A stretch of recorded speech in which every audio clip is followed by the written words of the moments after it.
On today's wrestling news, CM Punk calls out top WWE stars. Seth Rollins discusses his issues with that punker. Who Bryan Danielson really wanted in the Continental Classic. And a top WWE star has possibly been injured on Smackdown. Are you ready? Are you ready for the news time? Yes, my name is Phil Chambers and I'm joined by Gareth Morgan to talk all things wrestling news. But first up, CM Punk was on Smackdown and he cut that promo that we all wanted from him. Finally, another Raw one was... People were a little bit iffy on it, but this is kind of more to the speed of CM Punk that we were looking for. And during it, he called out a whole bunch of top WWE stars.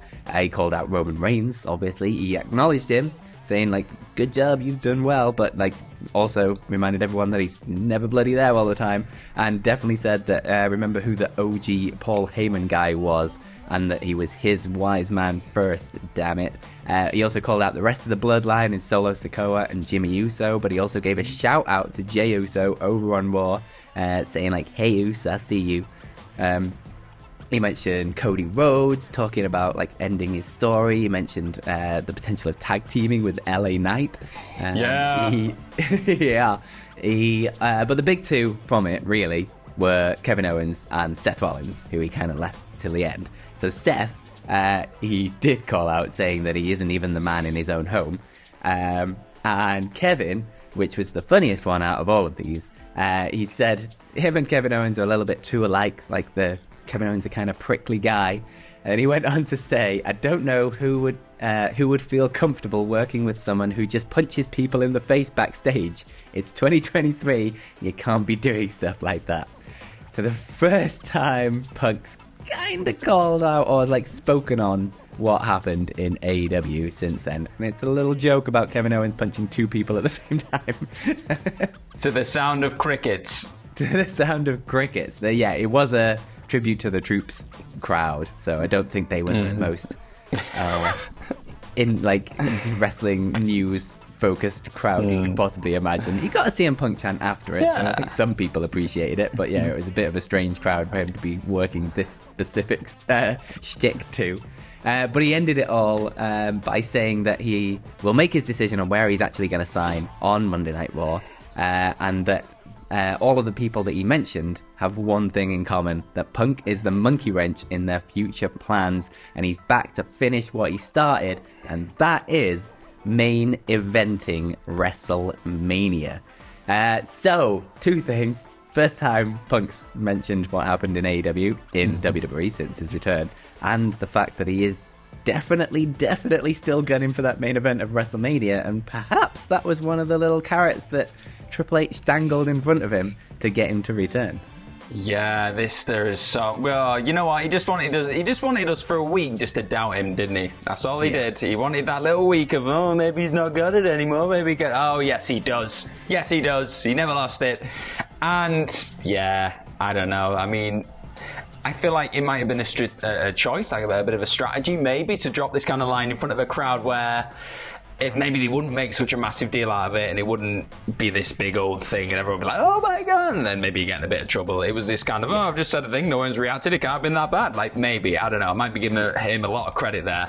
The WrestleMania thing, poor Cody, god damn it. It's not fair. He's never going to get to do it. It's either Punk or Rock. Maybe a Punk versus Rock. I don't know. I got so excited about this. It felt like he just had a little twinkle in his eye. He was like, you know what? You want the pie bomb? You want a pie bomb? I'll give you a pie bomb. And he mentioned at the beginning of the thing as well. I was like, I hear you. I hear what you've been saying about the last one. You want this? All right, we'll get this. Yeah. Spicy Punk. I like it. Yeah, spicy Punk. Give me some of that sriracha Punk. I'm all over it. I love it. It was great. And that was interesting as well. Obviously, he did mention Seth Rollins in there, just give him a few little digs. But Seth Rollins had done his own couple of digs. Like, I think it was the day before, whatever it is. Little segue there. I'm a professional, I know. He was talking to the Sports Illustrated Media podcast, and obviously the subject went on to the punker, because of course it would. There's been all that like worked stuff that Seth did after the War Games match when he was effing and jeffing. He was swearing, like, I don't like this guy. And then on Raw, I believe last week, he was saying to Adam Pearce, hey, when it all goes south and if you sign this guy, I'm going to be there and I'm going to kick his ass, pretty much. So that's a whole thing. And now in this podcast, it was a bit worked. It felt a bit worked, but at the same time, I think there were some real there is real animosity there. So it was just that nice kind of meshing of the two. We'll let you decide what you think was legit and what was kayfabe. But he said that he felt that Punk had been really selfish when it comes to his perspective on the industry. He said that he's played the martyr role to a T. He said some quite nice things as well on top of this, like just to give you like a full kind of scope of where he was at with Punk. He was like, he did help him a few times when he didn't have to, probably in the earlier parts of his career, but he also thought that he was doing that because he was like trying to give back to the business. But then later on he really turned into, and this is his quote, he really turned into a pretty selfish guy and really wanted to take more from the industry. And he wasn't done there though. No. After this he started saying that he was a bit annoyed that Punk had been like bad-mouthing his workplace and like going out of his way to like call Seth a bootlicker. He said he was insulted by that. He was insulted by the way that he was talking about WWE, and he was insulted he was insulted by the way that Punk had spoke about some of the friends that he'd worked with, and he kind of referenced Colt Cabana there and just said, I'm just going to say, like, Colt Cabana, you go and do your own research on that, but and it was a bit like, we're going to get spicy. And so he just, at the end of it, he just said that there is animosity there. I wouldn't say it's just like pure deep hatred, but there is animosity there. And I'm a little bit more hooked. I do want to see what's going to happen here, and I don't know who's going to be babyface and who's going to be heel really in this right now, because Punk's getting some reactions and Rollins feels a bit bitter here. So I don't know. I'm intrigued. Yeah, Rollins has historically been the sort of WWE company guy, and then when he comes up against someone that is maybe anti that ethos, he ends up sort of naturally becoming the heel in it, just because people gravitate towards the sort of independent individual kind of guys a little bit more. So it will be interesting to see where they lie. I wonder if they can keep this going through to WrestleMania, and that'll be the main event of one of the nights at least, Punk versus Seth, especially if sort of Punk wins the Royal Rumble. But there was also that bit on SmackDown where like Cody came backstage and was like saying hi to Punk. He's like, so you want to main event, do you? That'll mean you'll want to be winning the Royal Rumble, will you? That's interesting. So there's a lot to get through just to figure out how we can go there. But obviously they are angling towards Seth versus CM Punk, or all this stuff wouldn't be coming out. Seth's not one to rock the boat too much if it isn't actually going to serve something in the end, usually. So it'd be interesting to find out where this is going, and let us know down in the comment below if that is the main event of WrestleMania that you want. Is it going to be Seth Rollins versus CM Punk, or do you want CM Punk versus someone else, or is CM Punk even going to get the main event of WrestleMania, or are they just going to screw him over again? I thought you said he's even going to get to WrestleMania, and I was like, that's a possibility. Can he even last that long before he pisses someone off? Let us know down in the comments below. But moving over to AEW, Bryan Danielson, you may remember him from such matches as him versus Daniel Garcia last night. He is in the Continental Classic, but he was actually speaking to the Daily Mail of all places, which is probably the first and last time you'll ever hear us talking about the Daily Mail on this show. But he was talking about who he wanted in the Continental Classic. And apparently he really wanted Kenny Omega to be in it. And he wasn't entirely sure as to why he wasn't. He knows that Omega was definitely asked about being in the Continental Classic. But then he kind of speculated about him being in his sort of tag team feud and like tagging with Chris Jericho, or maybe they wanted to keep that separate so they can keep the sort of tag team championship storylines separate and not confuse them with the rest of the Continental Classic storylines.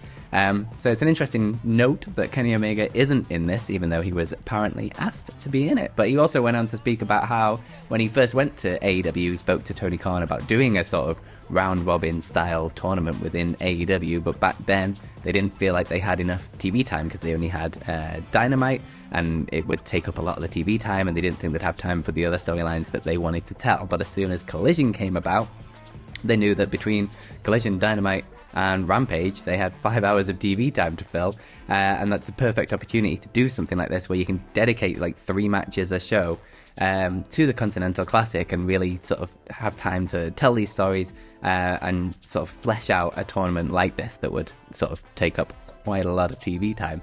So it's something that Bryan was super excited about and pitching for from the very beginning.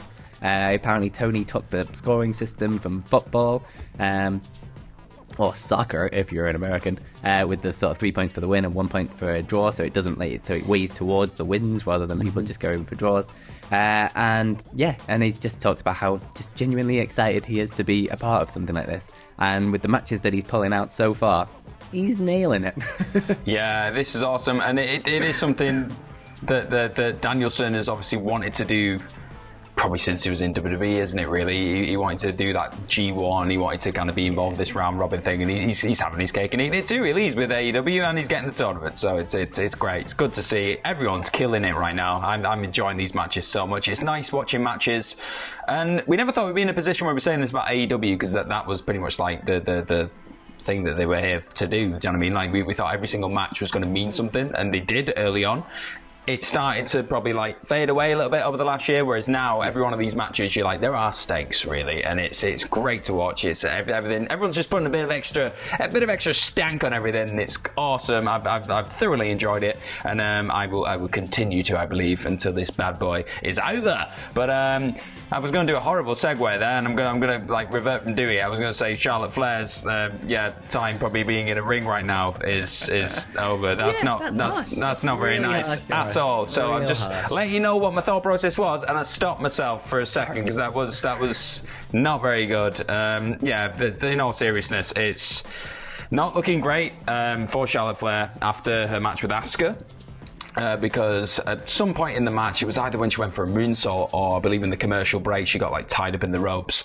It looks like she's hurt her knee quite badly, really, because she was helped out of the ring after the match by referee Charles Robinson, a few medical personnel, and I believe there were some videos captured by WrestlingNews.co of Charlotte shouting "my knee," and she was like kind of wincing and just looked in all kinds of pain. So it's not, I know Seth would have said at the start of this video, but it's not a funny thing, obviously, and hopefully she's just not seriously hurt as much as what she looks like she was, really, because it's awful watching it. And I felt like she was probably picking up a bit of form when it comes to like the pay-per-view matches. I feel like she was really kind of getting back to the level of Charlotte Flair that we've known in the past. And so for this to happen, especially now, just before the road to WrestleMania, it's cruel. Hopefully, fingers crossed for a speedy recovery. If it is something serious, hopefully it's not. Maybe she just jarred it, and it's one of those where they just didn't want to risk it on the night. But yeah, things aren't looking great right now for Charlotte Flair.